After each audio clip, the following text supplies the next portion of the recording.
اللہ کا کتنا بڑا احسان ہے، کروڑا کروڑ احسان ہے کہ اللہ رب العزت نے آپ کو اور ہم سب کو ایمان کی دولت عطا کی، اللہ نے ہمیں مومن بنایا۔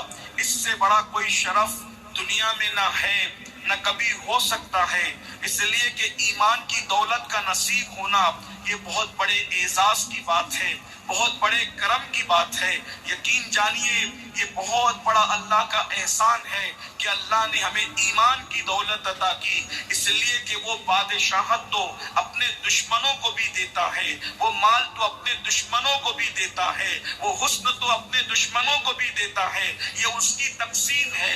اس نے کبھی خوبصورتی حضرت یوسف کو بھی دی ہے، مگر ظاہری خوبصورتی ابو لہب کو بھی نصیب ہوئی۔ اگر آپ تاریخ کا جائزہ لیں تو ابو لہب کو ابو لہب اس لیے کہا جاتا ہے کہ وہ اتنا خوبصورت تھا کہ اس کے چہرے کی سرخی کو دیکھ کر ایسا لگتا تھا جیسے آگ کے شرارے اٹھ رہے ہیں۔ اس کے حسن کا عالم یہ تھا، تو حسن وہ کبھی دوستوں کو بھی دیتا ہے، وہ کبھی دشمنوں کو بھی دیتا ہے۔ بادشاہت اگر ذوالقرنین جیسے دوست کو دیتا ہے تو نمرود جیسے دشمن کو بھی دیتا ہے۔ بادشاہت اگر وہ سلیمان جیسے محبوب کو دیتا ہے تو فرعون جیسے مردود کو بھی دیتا ہے۔ اسی پر آپ سمجھ لیں اللہ اپنی جو نعمتیں چاہتا ہے دوست اور دشمن سب کو دیتا ہے، بلکہ کبھی کبھی دشمنوں کو ظاہری دولت اتنی عطا کرتا ہے کہ اقبال جیسا کلندر بھی شکایت کرنے لگتا ہے۔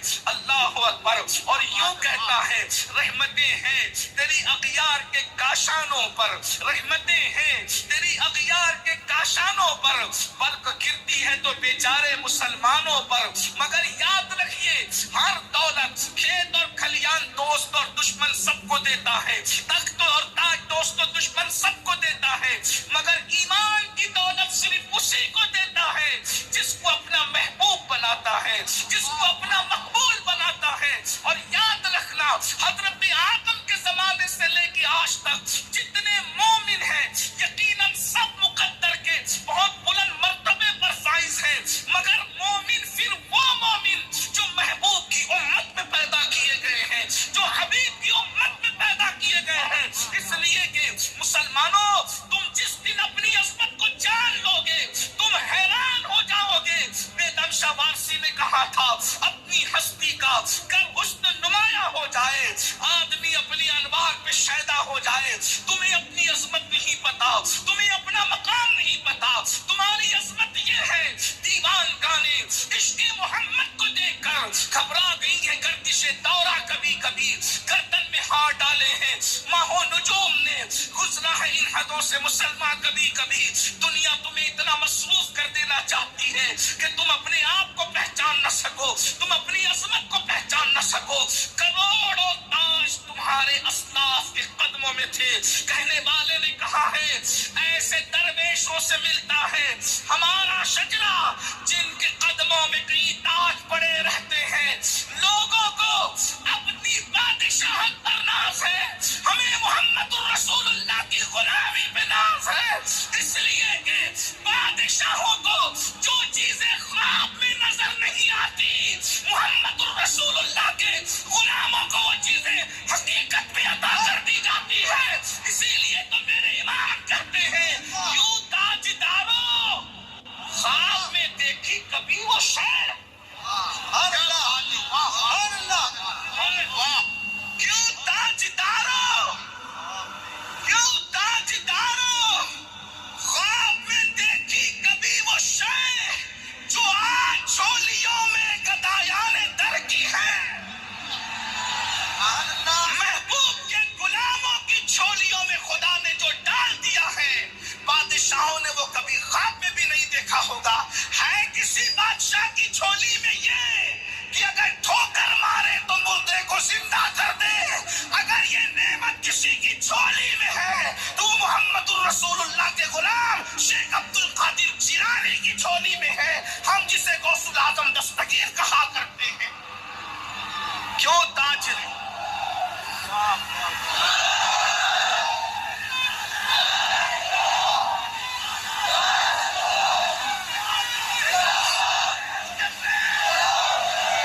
کسی بادشاہ کی جھولی میں یہ کہ وہ ساگر کو کا شرف حاصل کرے. اگر یہ کسی کی جھولی میں ہے، ارے بادشاہوں کی تو بیویاں بھی بہت ساروں کی ان کی بات نہیں مانتی تھی، بیچارے تنگ تھے، سب کو منواتے تھے اور گھر میں گڑ گڑاتے تھے.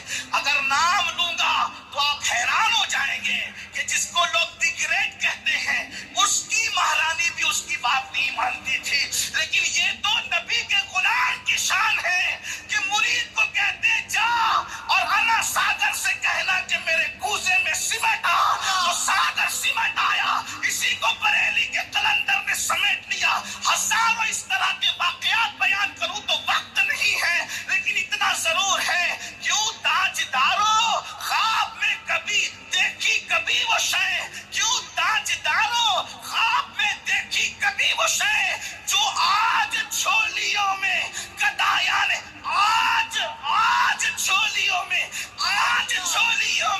گدایا نے در کیے. ارے آج جھولیوں میں اتنا ہے تو کل صدیق اکبر کی جھولی میں کتنا ہوگا، فاروق اعظم کی جھولی میں کتنا ہوگا، عثمان غنی کی جھولی میں کتنا ہوگا، مولا علی کی جھولی میں کتنا ہوگا، اور کربلا کے تاجدار امام عرش مقام امام حسین کی جھولی میں کتنا ہوگا. نعرہ تکبیر، نعرہ رسالت. کیوں تاجداروں خواب میں دیکھی کبھی وہ شاید، اور کبھی خواب میں بھی دیکھا کبھی خواب میں انسان خواب اپنی اوقات سے بڑھ کے دیکھتا ہے، لیکن محمد الرسول اللہ کے غلاموں کو جو مل گیا وہ بادشاہوں کو خواب میں بھی نظر نہیں آتا. اور دوسرے مقام پہ اس کی تشریح کرتے ہوئے خود کہتے ہیں اللہ اکبر، اور بڑے مزے میں کہتے ہیں کہ جس کی خاطر مر گئے منعم رگڑ کر ایڑیا، ان کا منگتا پاؤں سے ٹھکرا دے وہ دنیا کا تاج. منگتا ان کا منگتا پاؤں سے ٹھکرا دے وہ دنیا کا تاج. ہمارے جلسوں میں لوگ کیا تخت و تاج کی بات لے کے بیٹھے ہیں. ہم نے کہا ان کے منگتا کی شان یہ ہے، ملے تو نہ لے. کہتے ان کا منگتا پاؤں سے ٹھکرا دے. اچھا، ٹھکرانا دو طرح کا ہوتا ہے. ایک زبان سے نہ کہہ دو تو لوگ وہ بھی کہتے ہیں کہ ٹھکرا دیا. ہاں یہ محاورتاً کہتے ہیں. زبان سے کہا مجھے نہیں چاہیے، ٹھکرا دیا. لیکن جو ان کا منگتا ہوتا ہے وہ زبان سے نہیں ٹھکراتا. ٹھکرانے کا دوسرا طریقہ ہوتا ہے جو بہت بڑا ہوتا ہے. کہتے ہیں یہ لے. ان کے منگتوں کی شان کیا ہے؟ جو محمد الرسول اللہ کی گلی کا منگتا ہے، ان کا منگتا پاؤں سے ٹکرا دے وہ دنیا کا تاج، جس کی خاطر مر گئے منیم رگڑ کر ایڑیا. میری گفتگو نہیں ہے، میں صرف یہ کہہ رہا ہوں کہ حضور کی غلامی کتنی بڑی چیز ہے، اور اللہ نے بن مانگے وہ آپ کو نصیب فرمایا. 70 انبیاء جس کی امتی بننے کی دعا کرتے رہے. 70 نبیوں نے کہا مولا ہمیں آمینہ کے لال کا امتی بنا دے، عبداللہ کے لخت جگر کا امتی بنا دے، آمینہ اور عبداللہ کے در یتیم کا، عبداللہ اور آمینہ کے در یتیم کا. جب ہم در یتیم کہتے تو لوگوں کو لگتا ہے کہ شاید حضور کو یتیم کہہ رہا ہے. حضور یتیم نہیں، وہ در یتیم ہے. اور در یتیم لغت میں اٹھا کے دیکھنا، موتیوں کی سب سے اعلیٰ قسموں کا نام ہے در یتیم. وہ ابا اور اماں کے دنیا سے جانے سے یتیم نہیں ہے، وہ موتی کا نام ہے در یتیم. در کہتے ہیں موتی کو، اور یتیم اس کا نام ہے در یتیم. پتھروں پہ پوری زندگی گزارنے والوں، تمہیں نہیں پتا جے پور والوں تم نے کبھی دیکھا ہو تو بتاؤ در یتیم کہتے کس کو؟ در یتیم موتی کی اعلیٰ قسم کا نام ہے در یتیم. لوگ یتیم سے دھوکہ کھاتے ہیں کہ کئی والدین، ارے جو ساری کائنات کا سرپرست بنا کے بھیجا گیا ہو، باپ کا سایہ اٹھنے سے اس نے یتیم کب ہونا ہے؟ جس کے لیے خدا کہے ووجدک ضالا فہدی ووجدک عائلا فاغنی. اللہ اکبر. اللہ فرمایا جب آپ اپنی محبت میں خود رفتہ پایا تو تمہیں اپنی آغوش محبت کی طرف رہنمائی کی ہے ہم نے. جب ہم نے آپ کو یتیم پایا تب ہم نے آپ کو اپنی آغوش رحمت کی طرف رہنمائی کی ہے. اس طرح کا مضمون سورۃ الضحیٰ میں آپ پڑھتے رہتے ہیں. والضحیٰ واللیل اذا سجی ما ودعک ربک وما قلی وللآخرۃ خیر لک من الاولی ولسوف یعطیک ربک فترضی الم یجدک یتیما فآوی ووجدک ضالا فہدی ووجدک عائلا فاغنی فاما الیتیم فلا تقہر واما السائل فلا تنہر. میں اپنے کسی اور کے وقت میں اپنی امیر کے وقت میں گفتگو کر رہا ہوں. اگر مجھے وقت ہوتا تو میں اس پر تشریح کرتا, کچھ بات کرتا, لیکن یاد رکھنا اللہ نے تمہیں مومن بنایا, محمد الرسول اللہ کی امت کا مومن بنایا. اتنا سمجھ لیجئے